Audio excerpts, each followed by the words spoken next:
Hello everyone, welcome back to Exemplar CH for English TGT and PGT। आइए आपको सीधे लिए चलते हैं जॉन गाल्सवर्दी के वन लाइनर सीरीज का जो भाग बचा हुआ था। आज जो है उसका अंतिम भाग है। इसके पहले मैंने एक वीडियो वन लाइनर सीरीज पर डाल दिया है, आप उसको ज़रूर देखिए। फिर उसको देखने के बाद फिर आप इस वीडियो को ज़रूर देखिएगा, ठीक है। चलिए उसी का सेकेंड पार्ट है, आइए शुरू करते हैं। हाँ, एक रिक्वेस्ट है छोटा सा कि यदि आप हमारे चैनल से नहीं जुड़े हैं तो प्लीज़ जुड़ जाइए और अपने मित्रों के पास अपने व्हाट्सएप ग्रुप वगैरह में आप भेज दीजिए, शेयर कर दीजिए, लाइक करिए और सब्सक्राइब करना बिल्कुल मत भूलिए और बेल आइकन को जरूर प्रेस करिएगा। ओके, आइए शुरू करते हैं गाल्सवर्दी का one liner series. Who wrote the island Pharisees. अब आइलैंड फेरिसिस जॉन गाल्सवर्दी का ही है, ये नॉवेल है और यह 1904 में पब्लिश हुआ था और यही एक ऐसा पहला नॉवेल है जिन्होंने अपने ओन नेम से किया था। ओन नेम समझ रहे हैं ना, इसके पहले जॉन सिन जॉन नाम से लिखा करते थे, लेकिन जॉन गाल्सवर्दी के नाम से 1904 में उन्होंने लिखना शुरू किया था। ठीक है, आगे बढ़ते हैं। कुछ फैक्चुअल चीज़ों को जरूर मैं बताऊंगा।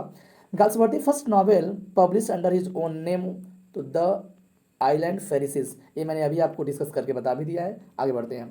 The title of Galsworthy first work in his Forsyte saga, तो फॉरसाइट सागा का पहला जो टाइटल है वो द मैन ऑफ प्रॉपर्टी है। आपको पता भी होगा 906 में यह पब्लिश हुआ था। Who said take care of the character and actions will take care of themselves, तो यह बोला था गाल्सवर्दी ने। Galsworthy campaigned for a variety of reasons, include prisons reform, women rights and animal welfare। campaign किया था prison reform में, women rights में and animal welfare में। Who wrote love has no age no limit and no death. Important important star लगा लीजिए भाई। John Galsworthy ने ही बोला है कि life has no age no limit no death. Who wrote end of the chapter, तो end of chapter भी आपको बता दें जॉन गाल्सवर्दी के द्वारा लिखा गया है और यह, ठीक है, यह भी एक फॉरसाइट सागा का एक तीसरा जो इसका सीक्वेंस आया था, सीक्वल आया था, वो आया है।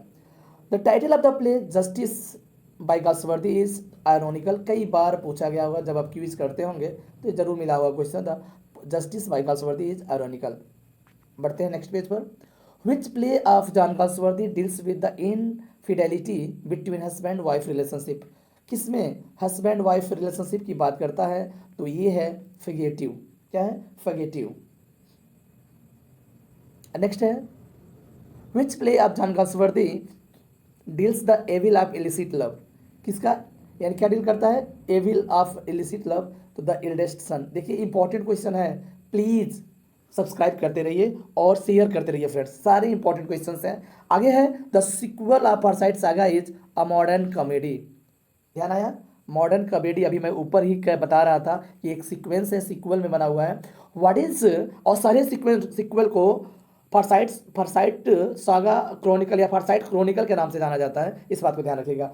Who is Galsworthy play the skin game about, तो कह रहा है कि जो द स्किन गेम जो है वो क्लास स्ट्रगल के बारे में बताया गया है। विच कैरेक्टर से जस्टिस इज मशीन, देखिए इंपॉर्टेंट है, जस्टिस इज मशीन, तो मिस्टर प्रोम ने बोला था कि justice is a machine. In which play Galsworthy did the mute scene feature, mute scene कई बार पूछा गया है, तो वो जस्टिस में ही म्यूट सीन आता है। ठीक है, आगे बढ़े।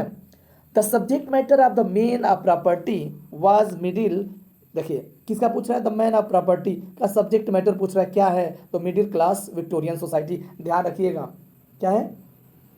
विक्टोरियन सोसाइटी है, भूलिएगा नहीं। आगे बढ़े। नेक्स्ट है Galsworthy literary career spanned the Victorian Edward and Gregorian eras, तो ये ध्यान रखिएगा, Gregorian Ira's.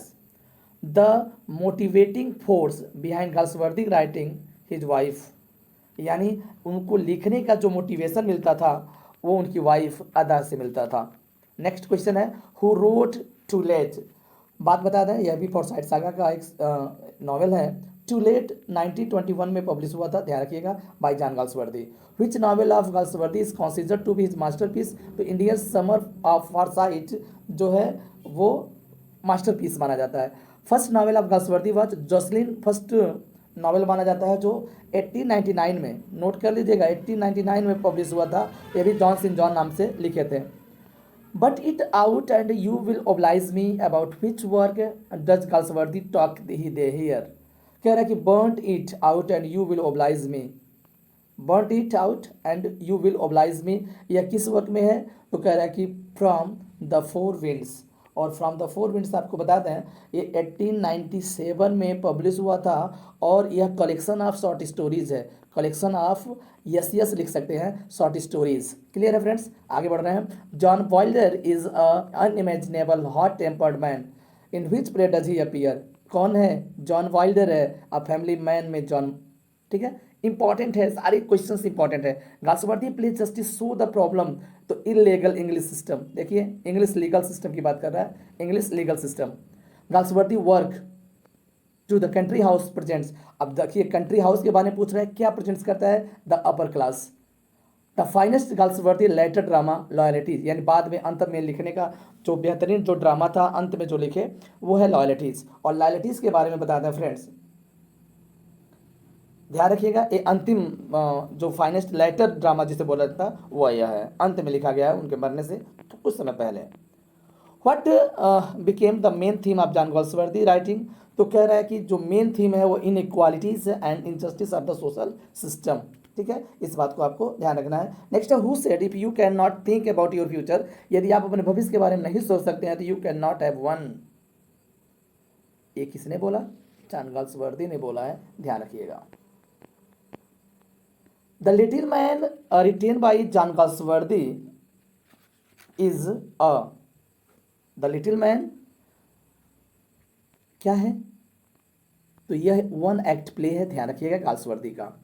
In which play does a women kill her illegitimate child to escape social tyranny, Windows में, यानी एक महिला है जो अपने इलेजिटिमेट मतलब होता है क्या बोलते हैं, अवैध कह सकते हैं या नाजायज़ कह सकते हैं, बच्चे को जान से मार देती है सोशल टायरनी से बचने के लिए, तो वो विंडोज है, ठीक है। About which play did Galsworthy say the only play of mine which I was able to say when I finish no manager will refuse this. कह रहा है कोई भी मना नहीं कर सका। कौन सा वो नावल था, सॉरी कौन सा ड्रामा था, वो प्ले की बात कर रहा है, वो प्ले था लॉयल्टीज। क्या था? लॉयल्टीज था। विच play of Galsworthy made him famous, कौन फेमस किया? तो द स्किन गेम फेमस किया। प्ले की बात करते हैं तो द स्किन गेम फेमस किया, ठीक है। आगे बढ़ते हैं। स्किन गेम 1920 में पब्लिश हुआ था, ध्यान रखिएगा। The play Loyalties Galsworthy had tried to say that loyalty is not enough. क्या बोला था? इन प्ले में गाल्सवर्दी ने ट्राइड किया था कहने के लिए कि लॉयल्टी जो है not enough. Which play deals with the impact of modern publicity private domestic tragedy, तो द शो है। प्राइवेट डोमेस्टिक ट्रेजिडी की बात करते हैं फ्रेंड्स, तो वह जो प्ले है वो शो है, the Shaw. Who is the leader of the labourers in strike, तो डेविड रॉबर्ट्स है, जो लेबरर्स का लीडर होता है वो David Roberts. Who wrote the work two essay on Conrad, तो two essay on Conrad John Galsworthy ने लिखा है, और ये लाइफ लॉन्ग फ्रेंड इनको बोला जाता है गाल्सवर्दी के, कॉनरैड को, ध्यान रखिएगा। बढ़ते हैं आगे। The Forsyte family chronicles cover 34 years to the death of Queen Victoria and gives an admirable picture of the upper middle classes in the changing society of the end of the 19th century। तो कह रहा है बताइए क्या है, सत्य है? तो आप कह दीजिएगा हाँ सत्य है। Who wrote every grouping of life and character has its inherent moral and the business of the dramatist is so to pose the group as to bring that moral poignantly to the light of day। John Galsworthy का statement है, ध्यान रखिएगा। John Galsworthy's ideas on the drama are to found in his collection of essay, तो ये है the inn of tranquillity, ideas और drama, यानी किसका है? आइडियाज और drama. John Galsworthy play deals with the independency and the administration of justice and attitude of different type people towards on escape prisoner, तो ये बेस्ड है escape पर। ये क्या है? प्ले escape है सॉरी। नेक्स्ट है the Bells of Peace is a work of John Galsworthy, तो आपको बता दें एक पोयम है बेल्स ऑफ पीस, इसको भी ध्यान में रखना है, ये पोएटिक टर्म में लिखा गया है, पोयम है, ध्यान रखिएगा, गाल्सवर्दी का। Most attractive of all John Galsworthy novel, तो सबसे जो अट्रैक्टिव नॉवेल है गाल्सवर्दी का वो द कंट्री हाउस है। Which play John Galsworthy was included in the Burns Mantle's The Best Play 1927 to 1928? तो वो है Escape. Next one, who was a great propagator of naturalistic method of description in literature? तो बता रहा है कि John Galsworthy हैं, इस बात को ध्यान में रखिएगा. Great propagator of naturalistic method of description in literature, who wanted to shed light on the forgotten dark spot of human life as a means of providing. तो वो जॉन गाल्सवर्दी की ही बात कर रहा है, और कोई किया ही नहीं. इफ जीविसा put problems on the stage, तो गाल्सवर्दी पुट पीपुल देयर. देखिए कितना इंपॉर्टेंट लाइन है. यदि जीविसा ने प्रॉब्लम को क्या किया, स्टेज पर रखा है, तो गाल्सवर्दी पुट पीपुल देयर, तो गाल्सवर्दी को वहाँ लोगों को रखे हैं गाल्सवर्दी. ये ट्रू है, ध्यान रखिएगा, इंपॉर्टेंट है, ध्यान रखिएगा. ओके, मिलते हैं अगले क्वेश्चन पे. चलते हैं अगले क्वेश्चन पे. Who ordered his under keeper to marry a pregnant village girl or get out. कह रहा है कि हुज ऑर्डर, किसके कह रहे पर, his under keeper to marry a pregnant village girl. तो see sir William Cheshire in the eldest son. Eldest son की ये मैटर है, ध्यान रखिएगा. The man of property was adopted in 1949 by Hollywood as the Forsyte woman. ध्यान रखिएगा, man of property और the Forsyte woman के रूप में हॉलीवुड में अडॉप्ट किया गया था 1949 में. When an artist of Mr. Galsworthy's high endeavor, mental equipment and technical skill writes a play like he has done much more than write a play, he has rendered a public service. तो ये बात कर रहा है strife का.